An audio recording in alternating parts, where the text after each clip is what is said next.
Okay.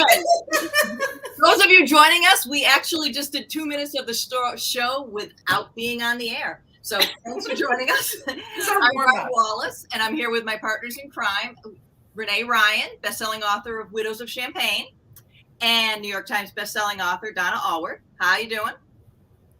They're all laughing. This is, those of you who have watched before know I should not be allowed to do any of the dashboard, but I took over today. So we're going to real quick. We have a great special guest today, but I want to find out what you guys have been up to all week because I've been out of the loop. What have you guys been working on? So as I was saying, during the warm-up, in my warm-up, I am writing my third World War II historical fiction. It's going to be called The Paris Housekeeper. Who knows how long I'm going to keep that title. I hope I keep it. It's based on a real story about a woman who hides Jews and refugees in her basement, and she's the housekeeper for an SS officer who works at the Drancy concentration camp, and she manages to keep them alive for 2 years. So that's kind of the story. I had 3 points of view, and today I had a breakthrough, discovered that third point of view wasn't working, and now suddenly the story's coming together as soon as I kind of ditched her. Okay. How about you? I'm not working on anything new, same old, but I'm very excited because this week we finalized our plans, didn't we?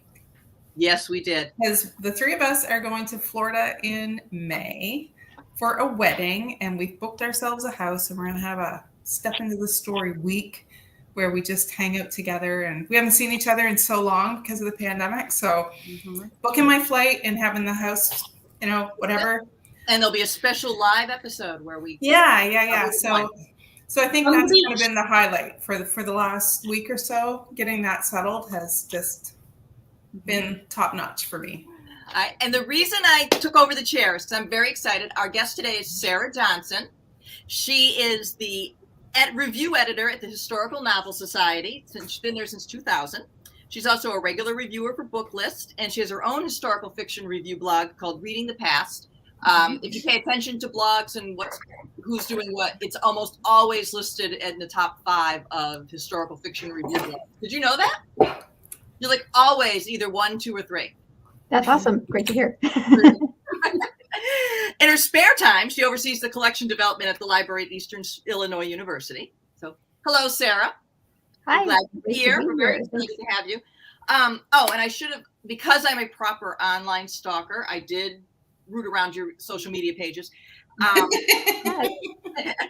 but I saw that you're a member of there's a Historical Novel Society Great Lakes chapter. That right? Yeah, that's right. It covers a big area. But yeah, since I'm in Illinois, that's where it fits. Renee, you need to join because Renee's in Wisconsin. Oh, yeah, definitely. Yeah. Madison. Yeah. Very cool. Very cool. Well, Sarah, since I'm here and we just kind of talked about that, and we'll talk offline sometime soon about that. I'd love to get involved. What is your favorite? I know that you love historical fiction. What sort of historical fiction do you like to read? Well, I kind of read all over the map, but I guess if I had to pick favorite time periods, it would be, I love colonial America. I'm originally from New England, so I always like reading about places where I came from, originally from Connecticut. I like medieval times, pretty much any country. 20th century, and as I think I mentioned, anything dealing with royalty. I've been kind of collecting and reading books about royalty for a long time. So it's one of the reasons I was looking at the book that we're going to be talking about. Okay. Perfect. So then my question to you then is, do you have any auto buys? Like, is there any author that it doesn't matter what they write, you'll go buy it no matter what? I think there are a couple. Kate Morton, if you know her, she writes these big classic. Also an auto love buy. Love her. Historic houses with a lot of mystery mixed in, and they're very layered. One reason I like them because you never know where the plot's going to take you. Yeah, she's fantastic. Yeah. Geraldine Brooks would be another. I'm currently reading her latest novel. She's just an excellent writer, wide variety of topics, from Australia to colonial Massachusetts to Civil War. So those would be 2 of them. That's great. Yeah. So tonight we're going to discuss The Last Grand Duchess by Bryn Turnbull, which Sarah picked. This is going to be a very fun discussion because the three of us read it and the three of us had very different reactions to it. Usually we either all gush usually we all gush, but this we all had very interesting and strong reactions to it. So it's going to be kind of a fun, chatty discussion. But I guess let's expand a little bit more. You said you like royalty, which is why. Is that why you picked this, or were there other reasons you picked this, Sarah? Well, I also like generally reading family sagas, and when you kind of combine that with royalty, it's just kind of the experience of the personal gets all mixed up with political topics, and especially in the case of the Russian imperial family, there's a lot of interesting elements going on between. Well, I guess we can get into this, but just the relationships between the family members, the revolution, and all the history going on in the background. We've got Rasputin and how he was brought in because of the disease that was passed on through the family there, and just it just seemed like a lot of things to talk about. And also, I guess it's a subject, at least the period of history a lot of people are familiar with, but the viewpoint in this novel was different than the usual for the period. Yeah, I've got to say, I actually didn't know a lot about the Romanovs other than, the broad strokes about Rasputin and their execution. So this was a whole new era of history for me. That was a deep dive. I don't know if Renee and Donna were more familiar with it. I think Donna seemed a little bit more familiar when we were having our chats. Yes and no. Probably a little bit more broad strokes like you, Barb. But I will say that Renee posted, I think it was from history.com, you posted, it was just sort of a little summary kind of, snapshot of the background so that readers could, get a grip on it. And that's in Step Into the Story. I think it's a post on Sunday. Mm-hmm. So if anyone's watching and they want a little more background, then that's actually a really good post to go read. But I didn't know a lot of in-depth, which I think was probably a good thing because of a reaction I'm going to talk about later. Yeah, I knew a lot about Alexei, and I knew a lot about Rasputin, probably mostly about Rasputin, Father Grigory, as Olga called him. And I loved, and obviously Anastasia, I think a lot of us know about her, and we all say Anastasia, but I think her name is actually Anastasia. And I think that, I knew a lot about those parts of the story. And I knew, when they finally did the DNA check and that she really did die, in that room with the rest of them. And I knew how they all died. So I knew probably broad strokes, but also a little bit more maybe than just broad strokes, but not anywhere. I mean, I think one of the best parts about buying the book, the actual hard copy, is in the back. Bryn gives a very detailed explanation of why she chose Olga, where she came, like the direction she came from, what she learned. And I found that was really very comprehensive. I liked that. I wish a lot of historical fiction authors, or I should say historical biographical fiction authors did that more often. Do you read it before you read the book or after? Oh, good question. Okay, I'm going to let Sarah answer that one first. Well, actually, what you said, Renee, is good to know because I read the copy from NetGalley that did not have all that information about. She had included just some historical background information, but there was space for some notes, so I didn't get a chance to actually get a hold of the actual book just so I can read all that. Whether I read those before or after, I guess it depends on the type of book. When it's kind of fact-based where I already know the history, I would probably feel like I probably could read that first. But if there was any surprises there might be any surprises at the end, I'd probably hesitate and wait to read that until I was finished with the book. I always wait to the end. Because of spoilers, yeah. Yeah. Just in case she's going to pull something out, the author's going to pull something out. Yeah. Mm-hmm. So it's. Yeah, I waited till the end too. I knew enough of it that I thought that waiting to the end would be better. It would inform it. But I'm one of those people that I've always said, you want to watch the movie of a book and then read the book, and then you have a pleasant experience. If you read a book first and then watch the movie, you're always disappointed. And I felt the same way about the notes. I think if I had read them first, I would have known the direction she was going to take and why. And I think that might have spoiled it for me as a fiction reader, not so much as somebody wanting to know the history. I'm the oddball. I read it halfway through. Oh, there you go.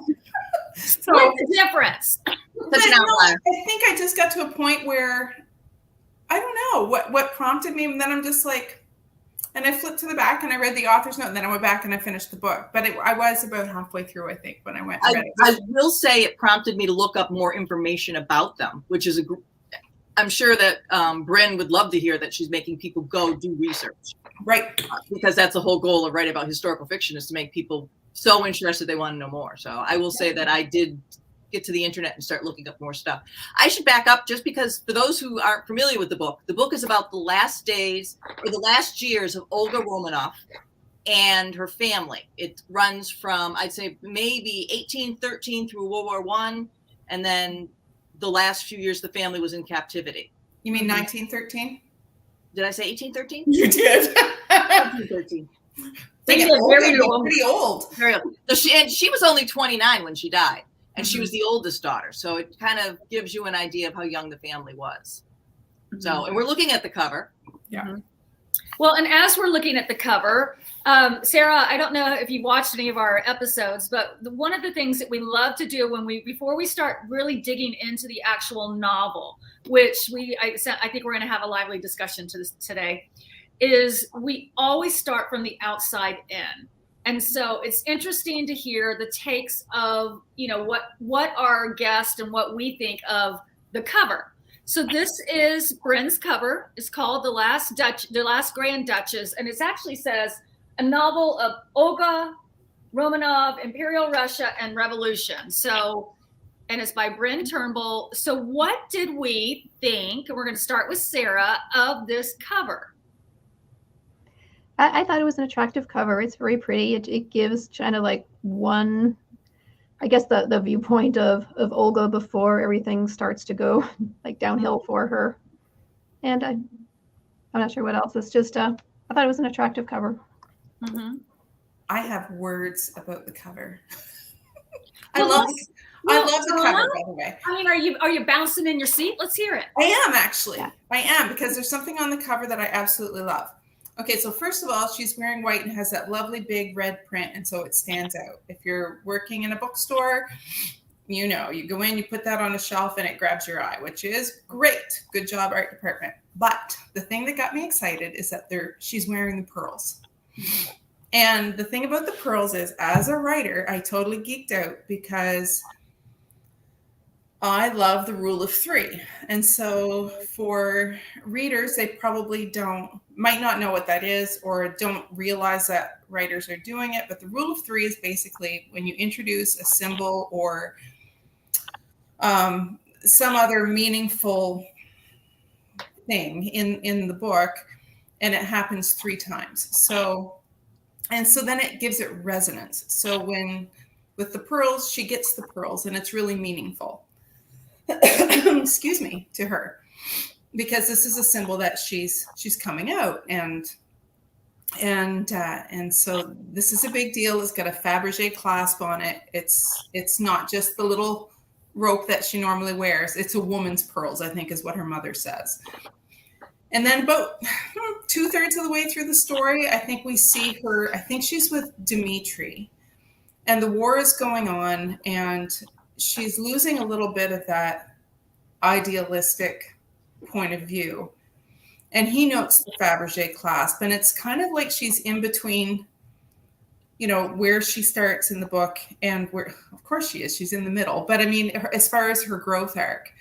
And then when we get closer to the end, then we see the pearls again in a very meaningful scene, which I don't really want to give away, but it has to do with Mitya. So there's a really meaningful scene there. And I just thought that it happened 3 times. It was an important symbol. And it also marked, each time it appeared, it marked a change in her character arc. So to put that on the cover is like top marks from me. Mm-hmm. Just saying. I'm getting here too. Sarah, this is how in the weeds we get. It would geek right out. And those are one of the reasons why we started talking and started Off the Shelf and wanted to talk to readers and booksellers and writers, is that we do all come from story and storytelling from different angles. And as writers, that kind of stuff, Donna sort of showed how the sausage is made or pulled the curtain back. And those kind of pieces and layers in a story are what make you resonate as a reader, and you don't know why as a reader. But as an author, it's a very intentional kind of thing to do. And the fact that it's done, I agree with you, Bryn did it very seamlessly, but it was also very much a motif, a symbol. It was, as somebody who loves, I am like a subtext symbol motif geek. I absolutely intentionally use all of those kind of tools in my writer's kit. And I did like to see that in the story. So I'm glad you brought that up. That was really great. So Barb, what did you think of the cover? I liked it. I was listening to you and I'm trying to think. We have it faced out in the bookstore. I work part-time at Barnes & Noble. And we have it face out on the bookstore, and it really does stand out on the shelf. It's funny because I think that readers are now conditioned to reach for the book with the woman in period clothing looking away from the camera. Profiles are getting popular. Mm-hmm. And profile people are, and they're starting to, art departments I think are getting bored with it. So it's very interesting, but they're still reaching for the World War II books. But I thought this really jumps out amid all the other covers. And I think it's because it's that bright white dress. Yep. And then the nice bold red. Yeah, they did. And because if you look, it's a bold font we're only 7-8 months from when this came out. And even the colors, you've got the women going backwards and you've got these more muted colors. And in this one, with the bright lettering, the large lettering, you're just you're getting, it's more eye-catching. And it also doesn't scream World War II either. I mean, it absolutely tells you that this is not going to be a World War II book. There's no planes in the sky. No planes. That seems to be another tell, right? Yeah. Yeah. So Sarah, we the three of us had 3 unique, I guess, reactions to the book. So before we get into that, what we really want to know is what your reaction to the book was. Overall, just sort of an overall sense of. Sure. Overall, I really enjoyed it. I should mention, I guess, one of my childhood reads was another novel about the Romanovs, which featured Olga, and it's called The Snow Mountain by Catherine Gavin. And when I was reading this one, I was kind of mentally comparing it to it. This one is more, I guess, more faithful to history. The other novel kind of made a composite out of the men that she was involved with, that she had romances with, but these, I mean, for the most part, stick closer to history. I thought it was an interesting technique when I first got into it, that the timeline was kind of split between 1917, right after the abdication, and 1913, when she's still going to parties and socializing and kind of coming out in society. And I wasn't quite sure at the beginning, like, how that would work, because the timelines, usually when you see multiple timelines, they're a little further apart and not like 4 years apart. So I was wondering if I would start to get kind of confused between them. It worked for me better than I expected, because I can see the author was setting up like contrasts between like the scenes in the earlier period and the scenes in the later period, so that they stayed more distinct than I expected. And that therein is what we've been in the dual timeline. Yeah, the dual timeline's really been sort of the, did you like it? Did you not like it? Are you on the fence with it? And so I think Barb liked it. Renee, you didn't like it. And I'm kind of like, I didn't like it at first because, like you said, like you said a lot of what I was thinking is that normally you have timelines that are a little further apart. And quite often, too, you have timelines where each timeline has a different point of view person. It's not the same point of view person. And if it is the same point of view person, then you do have a longer stretch of time. Mm-hmm. And with this one, you didn't. It was the same point of view person and a spread of at most 4 years as the scenes go on. So I was actually in the very beginning. I really didn't like it because I kept having to make sure I looked at the very top of each chapter break and check where I was and what time. It was a lot easier after the family leaves for Siberia, because then it was very clear that they were in a different setting. But when they were in the sort of same setting and it was going back and forth, it was a little bit weird for me. And then I think I'm a very linear person, so I think I would have liked it better linear. But I think after I finished it and I looked back, I thought, but then you're dividing it into two very, very distinct before and afters. And maybe that wouldn't work as well. So I don't know. I'm kind of on the fence. So I will let Renee and Barb make their arguments. Well, so I would argue that, you said usually it's not too, and Sarah, jump in because we can chat and we don't want to over chat you. Because you're the guest, you should be talking. I would argue that it's really two different Olgas. So it is like two different people, because the woman in the first storyline is very innocent, very naive, and living this life of luxury and opulence, and is very sheltered from the world. And the second Olga has woken up. And there's really two growth arcs, because you have a growth arc from being naive to sort of getting why the world's having a revolution. But then you have prisoner Olga, who's also got a little growth arc from still believing certain things to letting go of a lot of her illusions. So, and like Sarah said, I think you saw I think if you did it linear, you wouldn't have felt the same emotion that you felt going back and forth and seeing that sharp contrast between the women. Well, that scene with Mitya that I mentioned with the pearls, that would have happened more in the middle of the book. And so I don't think it would have had the same impact. So I don't know. But I also think that Bryn Bryn's not here, but I'm going to say, I think that she wanted to show that she went through three separate changes in her life. Yeah. So the woman, she just wasn't the same person when she was imprisoned and at the end too. So I think if you tried to do it as this giant arc, it would have lost some of the resonance. Okay, so I agree with everything that you said.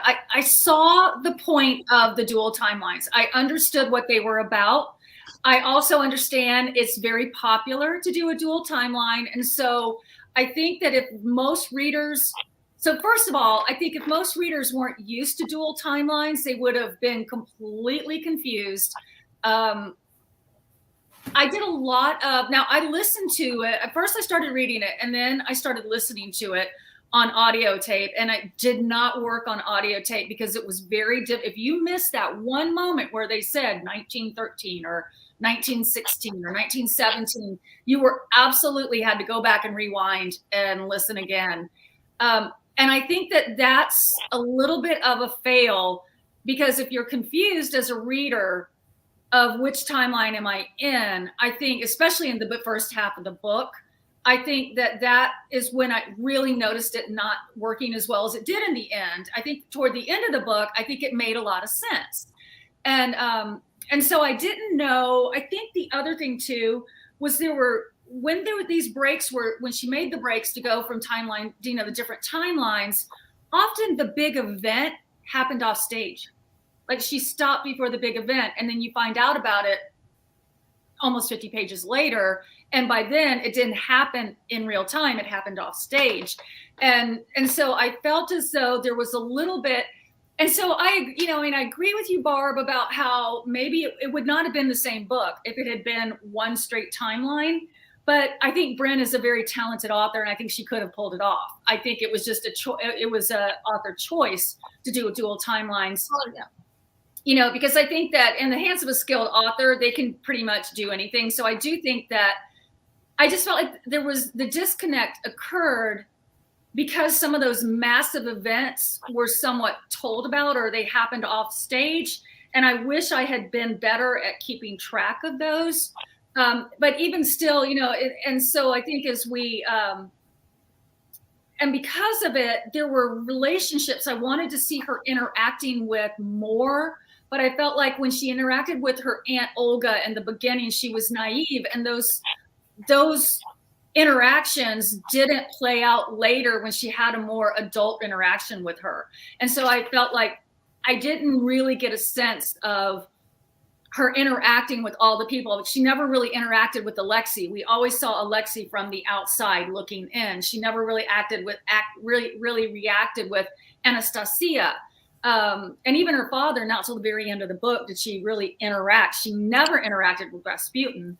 And I felt like had it been more of a one timeline, maybe those interactions would have been more on the page and less off the page. I don't know.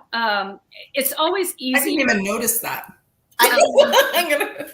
But that's me trying to figure out why it didn't quite work for me. Barb, I knew you were going to ask me this question, and I wanted to figure out. Now, generally, yes, it worked. And I thought that it was really well done. And I think that Bryn is I was one of the first started reading it. And I said, this is an amazingly written, she's an amazing writer. Yeah. I think it's very well written.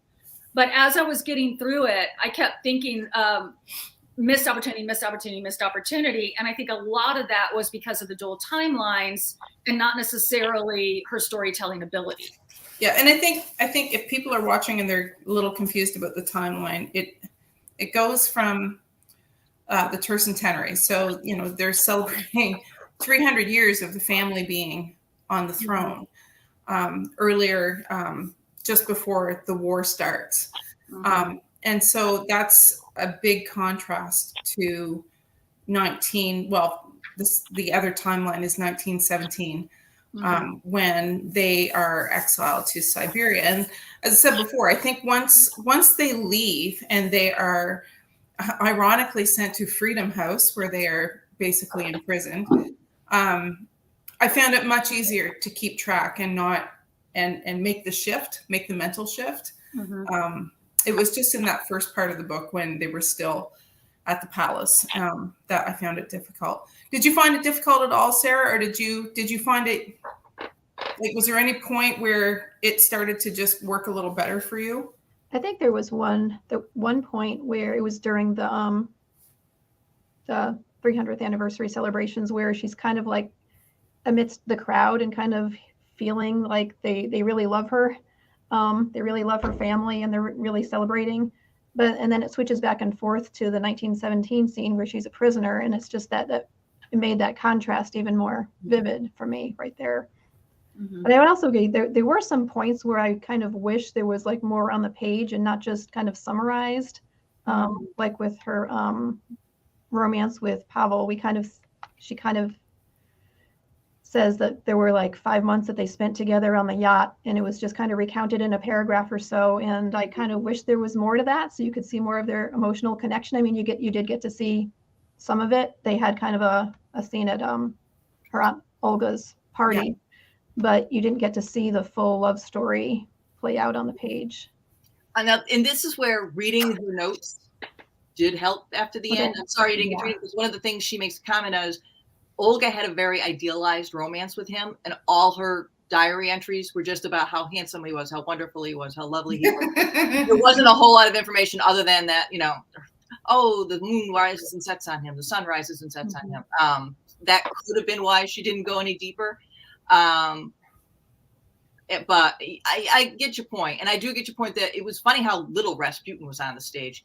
And Alexei, who, we always saw Alexei, but I never really felt like this big sister who's so worried about him. She's always worried about him, but there was no poignant connection that I ever really felt. And I think that goes back to, if she had kept it as possibly as a one timeline, some of those relationships could have been built in real time, so that then by time he's sick, it's not, it opens with him screaming, in pain. and she's cringing and all of that, but we never really see her just interacting with big sister, little brother. And I think even with the mother, and I think that I understood that the interaction with the parents because they were the Tsar and Tsarina, and that made a lot of sense. But especially when they were, and even Tatiana, those interactions were always how they related to Pavel, or how they related, in the hospital when she becomes a nurse, and Mitya and Tatiana's romance. And so anyway, I liked the book. And I think that as we were talking, there are a lot of strengths in this book. And just because the old timeline didn't work for me doesn't mean that I didn't think it was a great book. I was willing to do the work to figure out, oh, okay, now we're back in 1917. Oh, wait, no, now we're in 19, whatever. So I was willing as a reader. It captured me. And I never had a moment where I was like, I'm going to give up on this. She had me willing to do the work to make sure that I stayed in whatever time period we were in.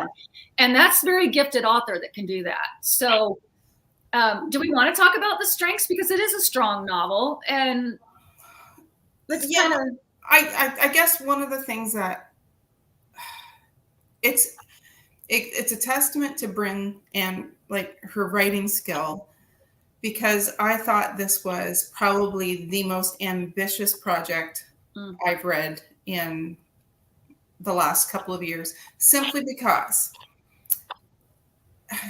Barb and I agree on our position about fictional biography, and that we don't always like it, and that often it works better for us if we don't know a lot about the person who is the subject of the book. However, the moment you say Romanov, that this is not going to have a warm and fuzzy ending.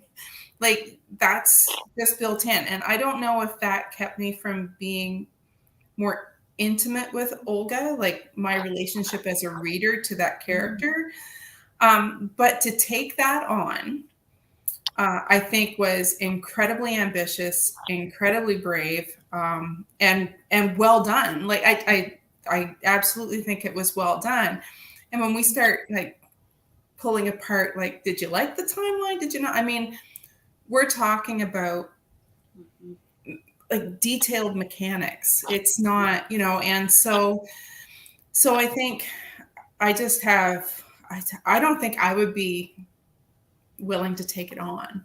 To be honest, I thought that was a really, really ambitious and brave choice. Well, and I can tell you, actually, Bryn, I'm just going to interrupt you because there's I'm very curious to see. We keep going back and forth. If Sarah, did you really emotionally connect with Olga, or because Donna and Renee have been saying that they really had trouble with it, so I'm very curious to kind of see if we break the tie, if it's going to be a tie or not. Or if actually, I did. I found her just a really, really sympathetic character, and of course, I did have it in the back of my mind how the story was going to end, and I was like, oh, I'm just kind of nervous about like the more I read how we're going to get to that point. So I just really felt for her throughout the whole book about what she was going through, especially when she was just like realizing more and more the greater political situation and her parents' involvement, and just getting a new viewpoint, like kind of from the outside about what was going on in the country and what elsewhere besides like in her little the bubble that she's been in most of her life. And it was just like if only things were different. There were like so many points I was like, if things were only different, but how it's going to end. And yeah, and you can't rewrite history. That's the thing, right? No, and I will say, as a writer, one of the things I was most curious about getting to the end was how she was going to handle the end, what we were going to get to see on the page. I'm really glad we saw what we saw. Yes, and I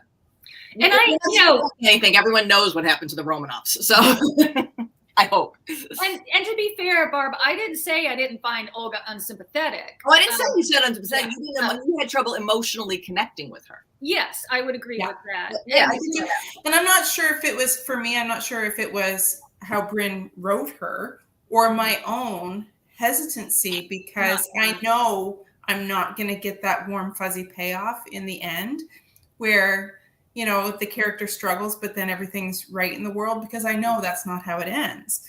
So I think that's probably my own holding back rather than how it was written. See, interestingly, I thought the ending helped me become more emotionally attached to her for the same reason Sarah said. Like the if only, you saw so many chances for this woman to have a beautiful life, just missed. Mm-hmm. You know, and it was Just missed. So that brings us to, do you have a favorite scene? Yeah, because if we're talking about connecting and what affects us emotionally, Sarah, did you have a favorite scene? A scene that just made you go like, oh. Oh boy, I'm trying to think. I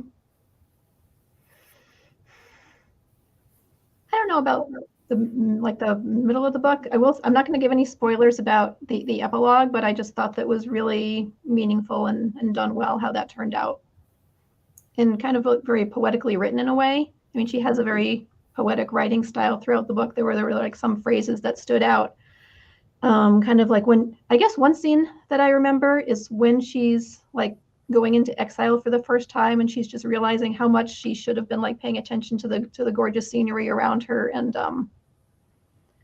even when they reached Siberia, and she's noticing even like the beauty of the countryside, even knowing her position and what her family is going through. That was just I guess that just stood out for me there.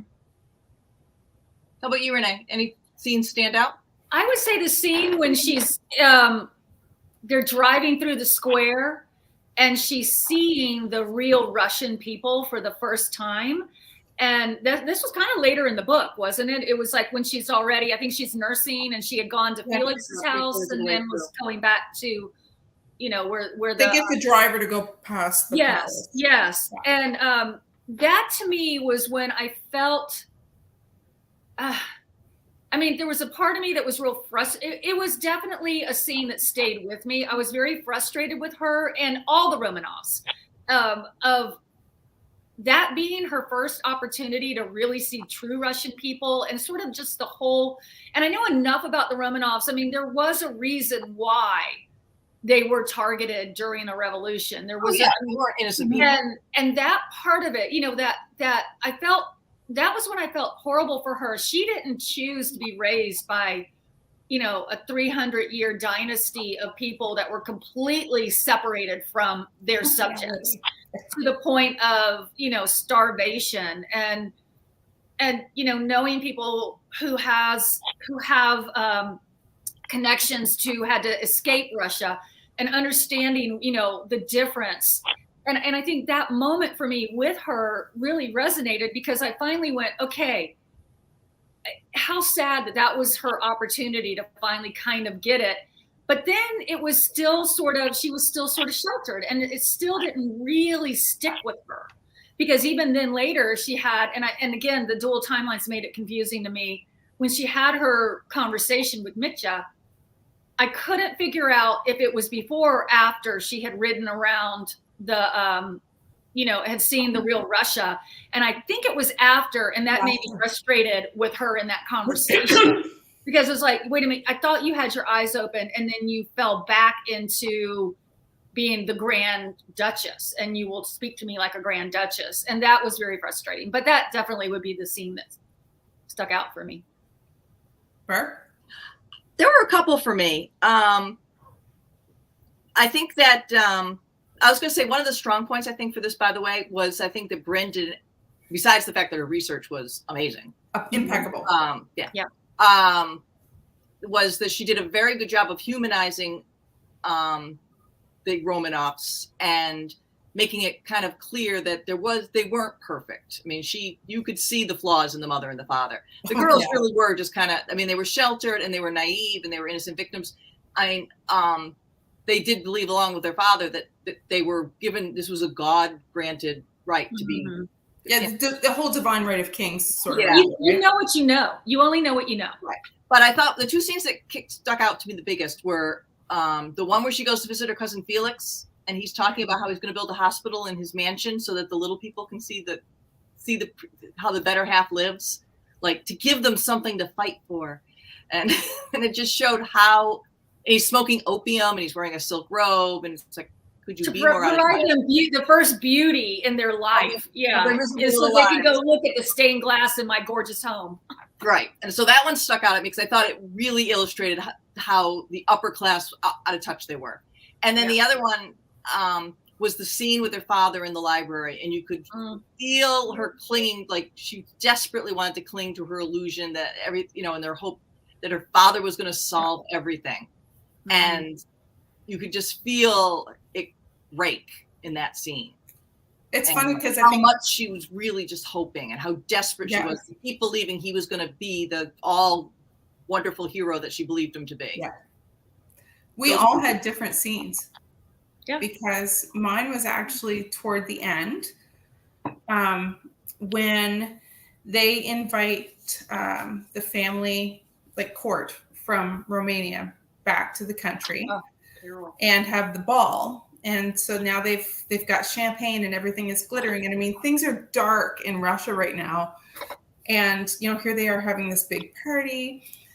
And she sees Tatiana talking to Carol, and it's sort of surreal. And she's really irritated by it. And she's like, this feels so inappropriate. And then when she goes to leave, she sees her mother, and they have a conversation where her mother admits that she knew about Pavel, she knew about Mitya, that there is no question of her even being in love with either of them at any point because they are not appropriate for her.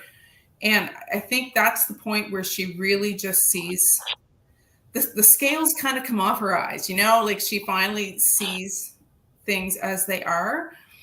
And she kind of sets her mom straight. And I felt like that was a really empowering moment for her where, she kind of said, you can't really tell me how to feel about people. And I love him. And she, this powerful moment where she says it out loud for the first time. I really like that. I just felt like she really, after being sheltered for so long and after like not saying a whole lot, she finally like stood up and said, like, no, Mama, this is not good. Yep. So I like that scene a lot. That was a good one. I guess one other scene that I would add is there's a conversation. It's like when her parents are trying to match her off with Carol of Romania, and then she kind of goes off with him and has that conversation. And I don't want to know if I want to give too many details, but just the result of that conversation just has her thinking like, oh, I didn't realize that things are the way they are, and that there's a reason why things were not going to work out with him. And it was just a big moment for her. Well, and it's also a realization, I think, in that particular conversation when she realizes how other royal families in Europe see her family and how people from outside see them differently than they see themselves. And she gets her first glimpse of that. So there were a lot of really great moments, Yeah. So would we recommend this book? Everyone's yes. I would enthusiastically. I have hand sold it at the store. Okay, so yes, but I would say with the caveat of if you like fictional biography and you don't mind knowing how it's going to end before you start it, because if that can be a stop for some people.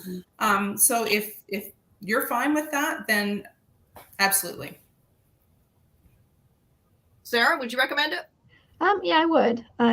Especially for people who either don't know the period or maybe do, but just want to experience it from a different viewpoint, to see it from, I guess one of the things that struck me when I was reading it, I mean, you often think of like I think maybe popular culture thinks of the four daughters of Nicholas and Alexandra as children, but she's in her 20s. Her youngest sister was, I think 16 or 17. I mean, these were young women who are growing up and seeing what was going on in the world, and it's just a different viewpoint. I mean, that's one reason I enjoyed it, the coming of age aspect of it too. Yeah, I would recommend it as well. I would also be careful who I recommend it. I mean, I would do the caveat as well, but my caveat would be it's not a heavy fictional biography. It's a lighter read in terms of that. It's and if you're okay with the end as well, has a little bit of romance, but nothing really on the page. I mean, what is it? One kiss, maybe two. So there's just a very, very light romance. Not really a lot of suspense. It's definitely more of a character-driven book, and I think I think it's a really good introduction into historical biographies and biography fiction, because I think it's one of the better ones that I've read lately, for sure. Because I think there's, as we've all taught, as we here at Off the Shelf have made it very clear, it's a real dicey job, is taking on the job of trying to fictionalize someone's life. And right now that's kind of the big thing to do. And it's not always done well. Or there's a lot of, creative license taken, which then why do a historical biography if you're going to take a bunch of creative license? Just make it fictional. And then also, you have to have somebody that really wants to read dual timelines. I've written both and I've read, and sometimes I like them, sometimes I don't.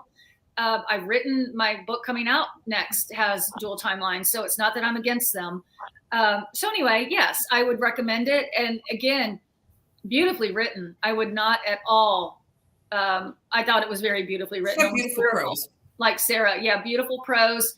But also still very mainstream genre, commercial fiction. So not hard reading. So yeah, very, very well done. Recommend. All right. So 4 recommends. There we go. Yeah. Before we let Sarah go, though, since she is the reviewer for historical novel reviews, you do all this stuff, we would love to know what you think or where you see the historical fiction genre going in the next couple of years. Since clearly you kind of have a good handle on everything that's out there. We're no pressure. So, no pressure. No pressure at all, but since you know more than us, yeah. All right. Well, I guess I can talk about maybe a couple trends that I've been seeing. Of course. Yeah, we'd love to hear those. Yeah, of course, World War II. Still incredibly popular, different angles, different perspectives, women's perspectives. Trying to think.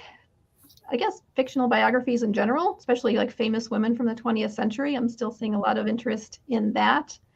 Dual timelines are still popular. Another trend which I'm seeing is ones dealing with booksellers and librarians, which is kind of interesting for me because for a long time we weren't really that, popular in historical fiction. But at least we weren't the topic. But especially when you combine like bookselling in wartime, I'm seeing a number of novels coming out that fit those categories. I just finished one called The Paris Bookseller by Carrie Mayer, which is about a Shakespeare company and the history back in the 1920s, which was really fun. I've read a couple of those lately too. And of course we did The Last Bookshop in London, right? That was out last year. And we're going to do a live exhibit, right? Mm-hmm. And then, and then I, my what is it? What are we calling it? The challenge, the reading challenge is called The Showgirl, which is going to be, it's about a 1920s Ziegfeld Follies girl. And I just finished reading it and I can't wait to do my little review on that one. Sue Slade, who's a bookseller, I love reading books about booksellers. Sarah, Sue's local to me. She has she works at, and I always say that she has it, but it's, basically she and Amy together. They run a secondhand store, but they also bring in a lot of like front list for local authors. So, and so she always joins us, and her book club is coming up in a couple of weeks. So I'll be going there, and I'm from Nova Scotia. So we read something by a local author, and then we do a swap, and it's huge fun. So I always love it when Sue pops in. We love Sue. People. Yep. And my last question, this is one Renee actually invented. But she's been asking a lot of her. Oh, right. If you could come up with your life's motto on a bumper sticker, what would it be? Oh, that's a good question. We need Jeopardy music. Yeah. Well, can one of us give her an idea so she kind of knows? I'll tell you mine. I have a lot, but one of mine is don't believe everything you think. Yeah, that makes sense.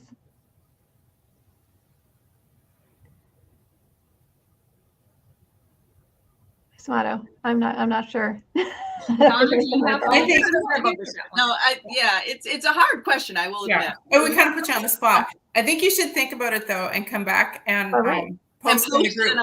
Post in the group what your bumper sticker is going to be. We can meme it. And we really appreciate you coming on. Thank you really a lot for being with us. I appreciate it. Sarah stayed late at her office to do this. So yeah, thanks so much for having me here. This has been great. Oh, good. We had a lot of fun. I was really glad you picked this book. It was something I might not have picked up. Agreed. This is not a time period I would normally run to. So it's really nice to read something a little different. Yeah, it's one of the reasons we love when the influencers pick books, because so far they've picked books that I never would have read that I've enjoyed every one of them. Yep. So you're going to give her deets? Where you can find her? Yep. If you want to check out her blog, it is readingthepast.com, right? Did I get it correct? That's right. Yep. Yep. And they can follow you at Twitter at readingthepast. Mm-hmm. That's right. So, and of course, you'll get historical novel reviews as if you're a member of the Historical Novel Society. If you write historical novels, you should be a member because it's a great It is. But and I will post the details again. I know I posted the link to Sue's blog. I'm looking at Sue's note here. To Sarah's blog before, but I will again, and I'll post the link to her Twitter feed. Do you have an Instagram page or a Facebook page, Sarah? I didn't stop that far. Yeah, for Facebook, it's Reading the Past blog. Okay. Yeah. All right, then I will do that one. I stalked your personal page, but I'm not going to. And if you forget, just Google top historical fiction blogs, and she's like number 1 or number 2 or something. So she's right there. Actually, I think it's always behind the historical fiction novel thing or something. Yeah. Yeah. All right. Well, and we'll be back on March 22nd. We're going to do our little writer's corner thing. We don't have a name for it. I've just made that up right now. This is our chat. But it's our little chat, and we're going to talk. Someone had suggested we list our favorite writing and craft books, so that's what we're going to do. Yep, and then remember, in April we'll be doing The Exiles by Christina Baker Klein, and we've got another Sarah joining us as our influencer. She's known as the Bookish Knitter, and she's all over the place. So I'm really excited for that. It's going to be a good time. So I'm going to be in the hot seat, and it'll be me who messes up the tech in April. All right. Thank you all for joining us, and we'll see you in a couple weeks. Bye-bye. Bye.